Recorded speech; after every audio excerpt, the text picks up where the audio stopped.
ইকরা কিতাব আল্লাহ, জেনে নিন কোরআন শেখার সহজ উপায়।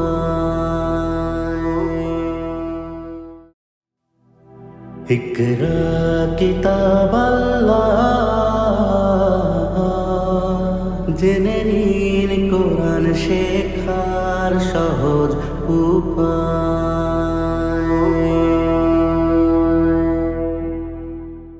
আসসালামু আলাইকুম ওয়া রাহমাতুল্লাহি ওয়া বারাকাতুহু। সম্মানিত কোরআন শিক্ষায় নিয়োজিত আমার একান্ত প্রিয় ভাই ও বোনেরা, কোরআন শেখার সহজ উপায় এই বরকতময় আয়োজনে আপনারা উপভোগ করছেন আপনি কিভাবে কোরআন শিখবেন। আমাদের পর্বগুলো একটার সাথে আরেকটা পরিপূরক, একটার সাথে আরেকটার দারুণ সিমিলারিটি রয়েছে, কানেকশন রয়েছে। অতএব একটা পর্ব আপনি যখন পড়ে ফেলবেন, পরেরটায় আপনি নিজের উদ্যোগী পরের পর্বে ইন করবেন, ফলে আগেরটা পরেরটা মিলে মিলে একটা গাঁথুনি, আপনার মানজিল মকসুদ হচ্ছে কোরআনুল কারীম পড়তে পারার চমৎকার তৃপ্তি লাভ করা। বন্ধুগণ, রাসূল সাল্লাল্লাহু আলাইহি ওয়াসাল্লাম কোরআনুল কারীমের এই চমৎকার শিক্ষাকে এত বেশি প্রায়োরিটি দিয়েছেন, তিনি বলেছেন পৃথিবীর সবচেয়ে ফজিলতপূর্ণ কেতাবের নাম হচ্ছে কোরআন। মান করাআ হারফাম মিনাল কোরআনিল কারীম ফালাহু আশরা হাসানাত। কোরআনের একটা হরফ যদি কেউ তিলাওয়াত করো আমার উম্মত, তাহলে আল্লাহ তাআলা তাকে 10টি মর্যাদাপূর্ণ সওয়াব এবং 10টি নেক দিয়ে তার আমলকে ভরপুর করে দেন। আমরা অনেকগুলো হরফ শিখেছি, বারবার, একাধিকবার, বহুবার। আমরা গত ক্লাসে যে পড়াটা শিখেছিলাম, আমরা সেটার একটা রিভিশন নেওয়ার চেষ্টা করছি।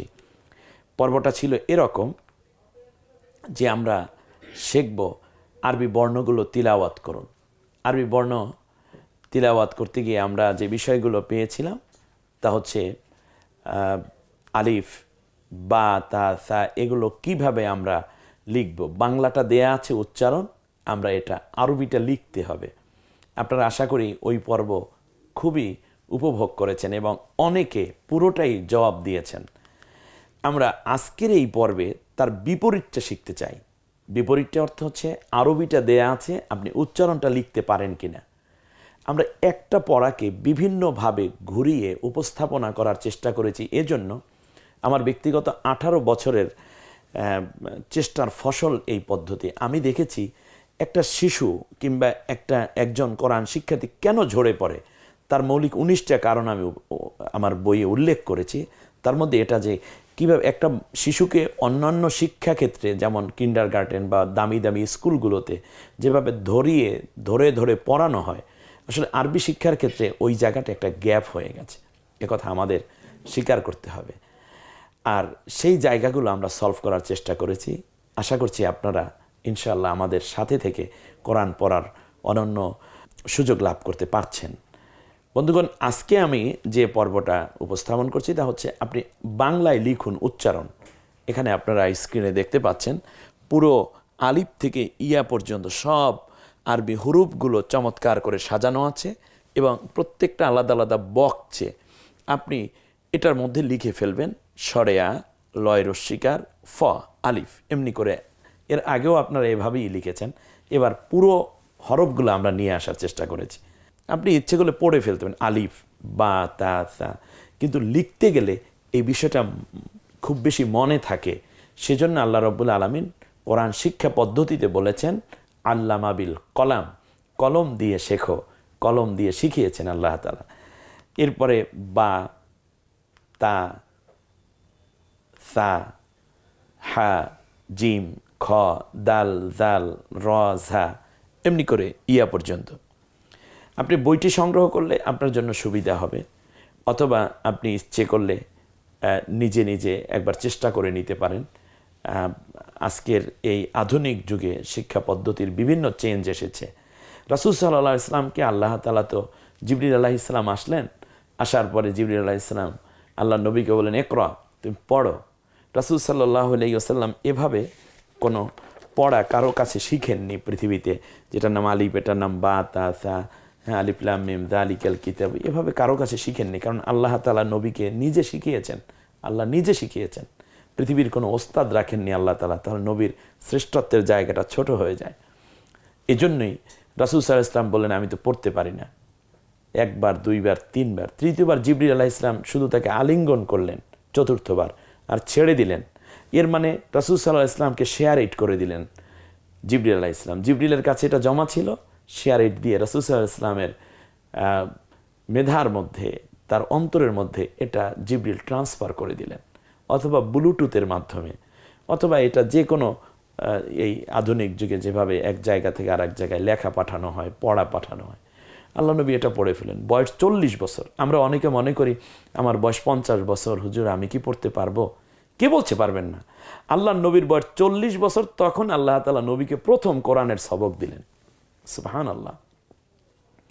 নবীজি প্রথম সবকটা পেলেন তখন নবীর বয়স 40, আর উম্মতেরা 120 বছরেও সবক নিবে, কোনো কথা নাই। কারণ আল্লাহ তাআলা বলেছেন, ওয়া ইন্নাহু লাযিকরুল লাকা ওয়া লিকাওমিকা ওয়া সাওফা তুসআলুন।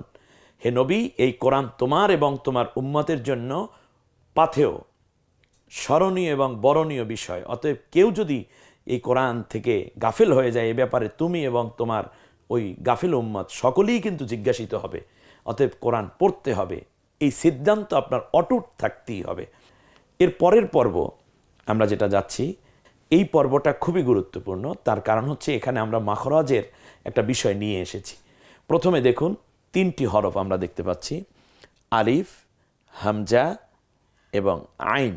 এগুলো সব অজাতীয় অক্ষর, আমরা হয়তোবা পরবর্তীতে নিয়ে কথা বলবো। তো আসুন আমরা প্রথমে পড়ে নেই, আলিফ, হামজা, আইন। আইনটা গলায় চাপ দিয়ে, হামজাটা ছেড়ে দিয়ে। এরপরে হচ্ছে সজাতীয় অক্ষর আছে 3টা।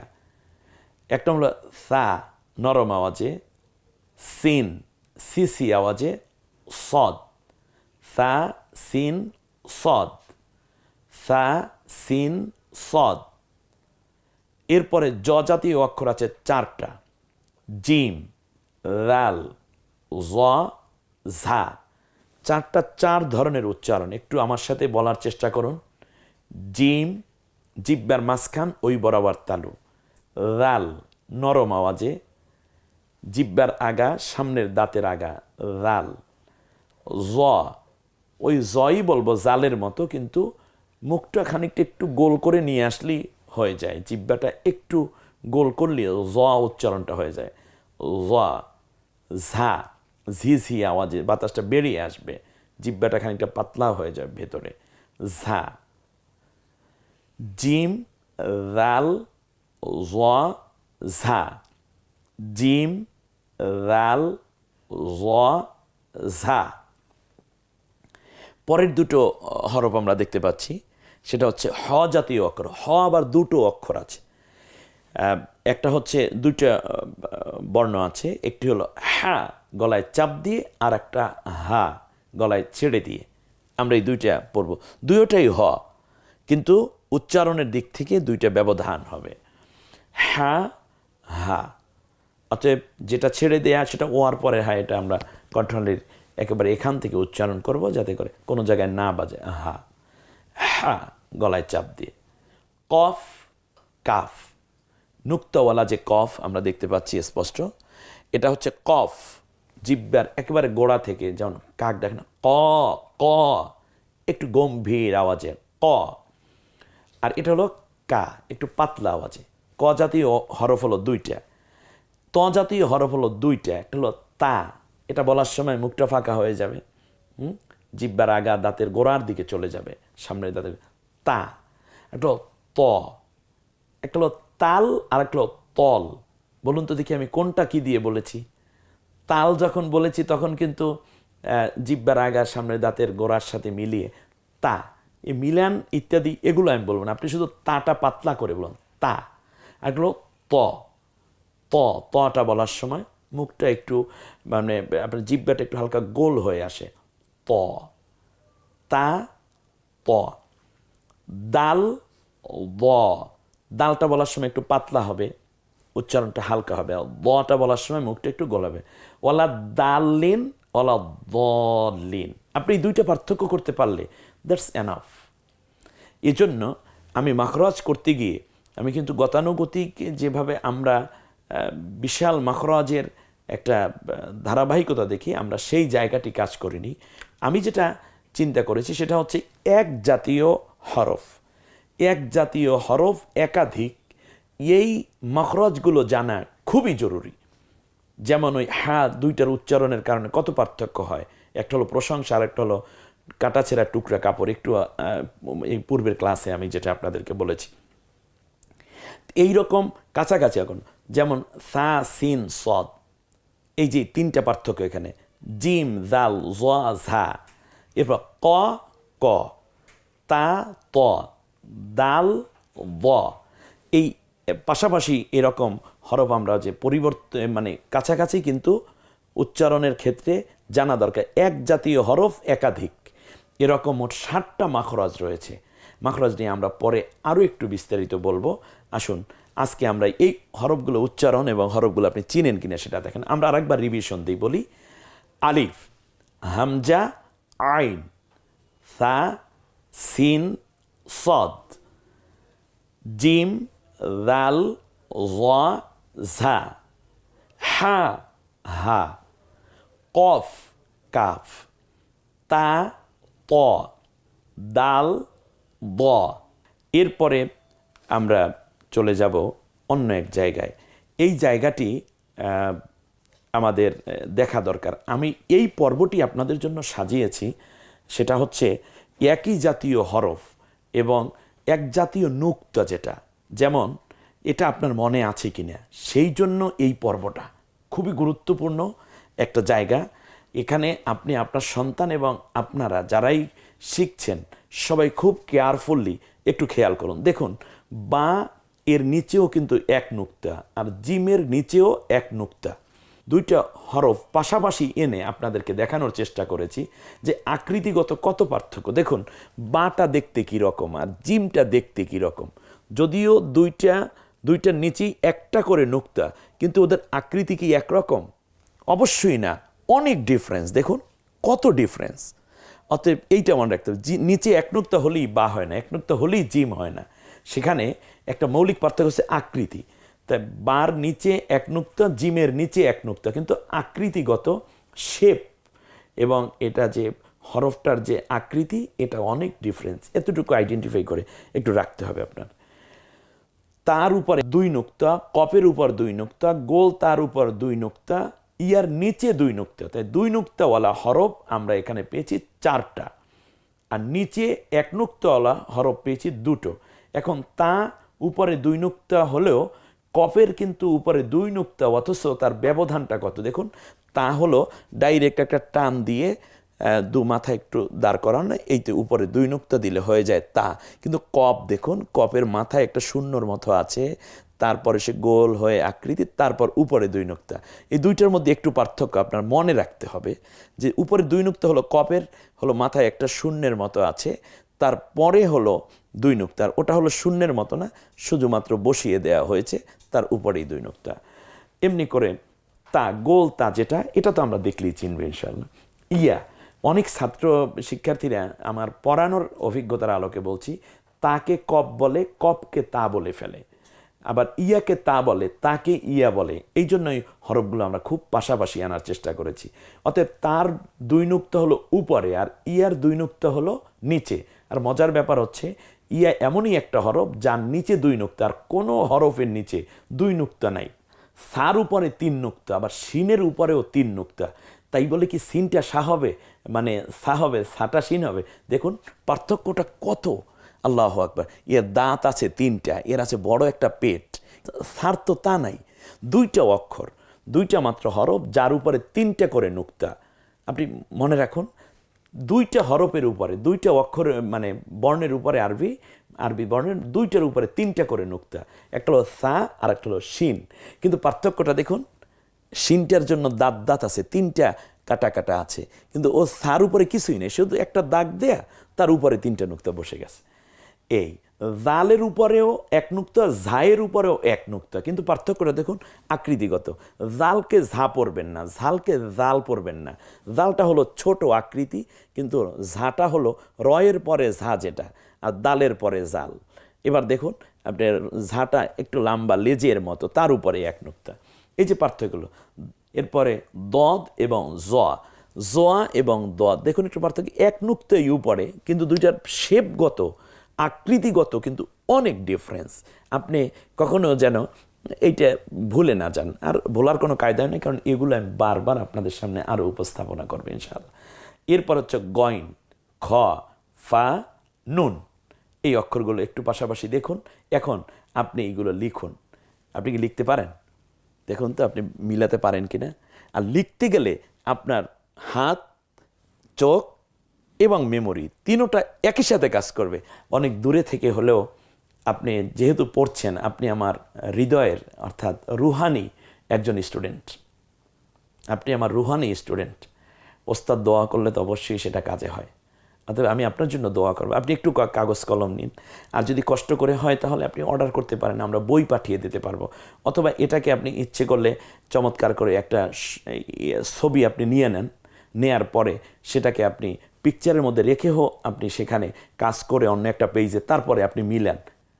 এবার এই পর্বটার পরই আমি আরেকটা বিষয় আপনাদেরকে দিচ্ছি, এটা কিন্তু খুবই ইন্টারেস্টিং, এবং এটা যদি আপনি পারেন, এ পর্বটায় আপনি কেউ ভুল করে ফেলে, কিন্তু 3-4 সন্তান আপনার একত্রে বসিয়ে দেন, আপনি টিচারের জায়গায় বসে যান, আপনার ঘরটা হয়ে যাক না দারুল কোরআন, হয়ে যাক না এটা কোরআনের ঘর, আপনার ঘরটা বরকতে ভরপুর হয়ে যাক না। এর পরের পর্ব যেটা, এটা হচ্ছে আপনি শুধুমাত্র শেপ তৈরি করবেন। এখানে শেপ অর্থাৎ বাটার আকৃতিটা কেমন, নুক্তা দিবেন না একেবারে। এবার পার্থক্যটুকু দেখুন, আগে নুক্তা দিয়ে পার্থক্য, এবার আকৃতি দিয়ে আমরা একটা পার্থক্য দেখাচ্ছি, যে বায়ের আকৃতি কেমন, জিমের আকৃতি কেমন।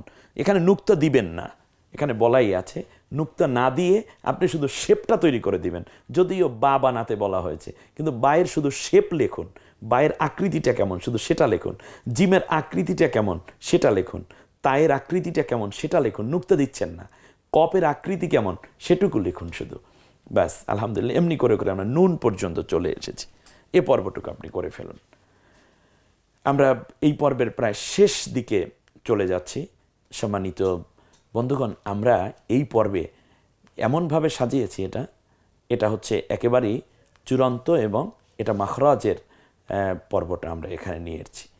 আমরা একটু কয়েকবার পড়ব, গলায় ছেড়ে দিয়ে কি কি হরফ উচ্চারণ হলো আমরা এখন দেখতে পাচ্ছি। এটা হা হামজা আলিফ, হা হামজা আলিফ, হা হামজা আলিফ। পরেরটা পড়ব হা আইন, হা আইন, হা আইন। এমনি করে কয়েকবার পড়ুন, কয়েকবার পড়ুন।